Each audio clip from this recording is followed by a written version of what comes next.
সাদর বাড়ি কি বাতারে গোহন পরকালে জাহান্নামে জ্বলিবে আগুন ধর্ম আমার থাকলে পড়ে কি যে মুসলমান নিজের মুখে বেড়ি দিয়া হারালি ঈমান হিন্দুর সম্পর্কে গিয়া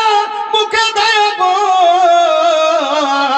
আর মুসলমান জিন্দাতে মুখে দেয় আগুন আর কত মুসলমান ঠোঁটে রাখে বেড়ি আর লম্বা দাড়ি মাথায় টুপি ঠোঁটে টানে বেড়ি বেড়ি খাওয়া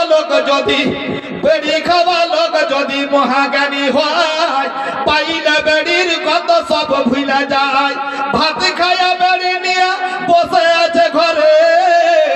আর বিবিকে পাঠাই স্বামী আগুনের তরে পাড়ায় পাড়ায় বিবি তার খুঁজছে আগুন আর ঘরে বসে স্বামী বলে আলি না এখন তাড়াতাড়ি এসে বিবি বলিল স্বামীকে আর খুঁজিলাম আগুন কিন্তু কথা নাই মিলে ভালো মেয়ের তাকে গেল দিছে কি কহে জানান কোন দুয়া দিছে জান যে মানে মানুষের মুখের ভাষা কি কইছে